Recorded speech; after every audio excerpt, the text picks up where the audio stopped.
শেখ মুজিবুর রহমান সম্পর্কে এই সকল তথ্যগুলো জানলে আপনার অনেকটা অবাক হয়ে যাবেন।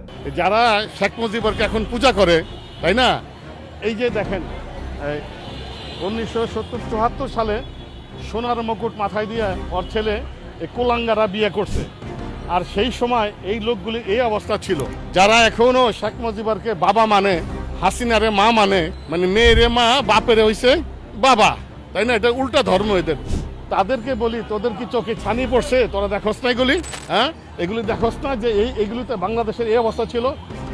কি জুলুম করছে! এইগুলি তো সব ধরনের অপরাধ করছে শেখ মুজিব বাংলাদেশে।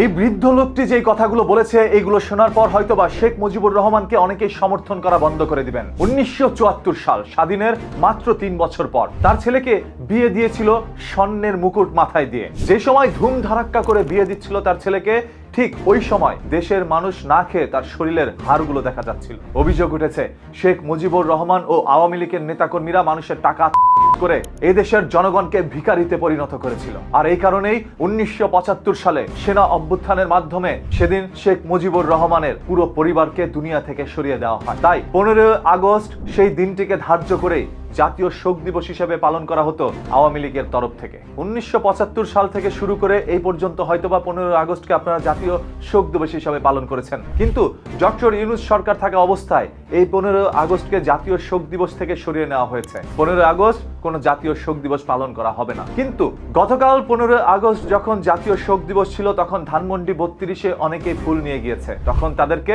সেখান থেকে সরিয়ে দেওয়া হয়েছে। জুলাই যোদ্ধা আয়াস যেমন সবাইকে প্রতিরোধ করেছে, তেমনই আবার রাতের বেলা যখন মেয়েরা গিয়েছিল শোক দিবস পালন করতে, তখন তাদেরকে ধরে আবার জেলে দেওয়া হয়েছে।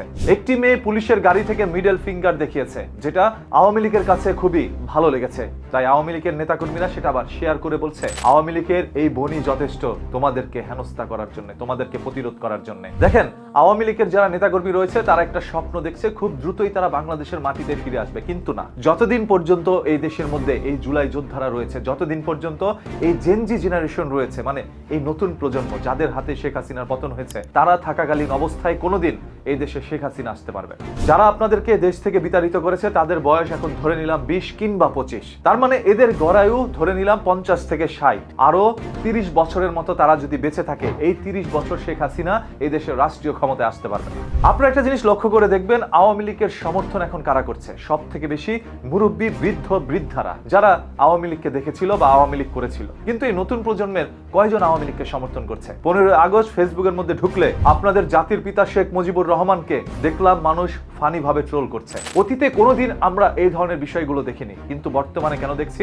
তার মেয়ের ভুলের কারণে। শেখ হাসিনা একটি কথা বলে জীবনের সব থেকে বড় ভুল করে ফেলেছিল, সেটা হচ্ছে মুক্তিযোদ্ধার সন্তানরা কোটা পাবে না, তাহলে কোটা কি পাবে রাজাকারের সন্তানরা? এই কথাটা শোনার পর শিক্ষার্থীর মনের মধ্যে একটি ক্ষোভের বহিঃপ্রকাশ হয়। তাই শেখ হাসিনার পদত্যাগের দাবির জন্য তারা রাস্তায় নামে। একবার যদি নিজের ভুলটা স্বীকার করে নিত, তাহলে আওয়ামী লীগের পতন সেদিন হতো না, তবে একদিন না একদিন ঠিকই ক্ষমতার পতন হতো। ফিরাউন, নমরুদ থেকে শুরু করে পৃথিবীর কোন স্বৈরাচার এই দেশে ক্ষমতায় থাকতে পারেনি। সবারই একদিন ক্ষমতাচ্যুত হতে হয়। তাই সাবেক ক্ষমতাচ্যুত শেখ হাসিনা এই দেশে ফিরবে, তবে এত দ্রুত না। আপনারা দেখছেন বিএনপি, এনসিপি বা জামাতের মধ্যে দ্বন্দ্ব লেগে আছে, আর ভাবছেন হয়তোবা এই সুযোগে আওয়ামী লীগ দেশের মধ্যে ঢুকে যেতে পারবে। কিন্তু না, আওয়ামী লীগ যখনই দেশে আসবে, এটা শুনবে, তখন সব দল একত্রে হয়ে যাবে আওয়ামী লীগকে রোধ করার জন্য। এটা আমার কথা না, এটা রাজনৈতিক বিশ্লেষকদের কথা। আপনাদের উপরে ছেড়ে দিলাম আমি সম্পূর্ণ বিষয়গুলো। আপনাদের কাছে কি মনে হচ্ছে? আওয়ামী লীগ এই ডিসেম্বর মাসে ব্যাক করছে নাকি আরো সময় লাগবে? যদিও আওয়ামী লীগের যতবার পতন হয়েছে ততবারই তারা দুর্দান্ত ভাবে আবারও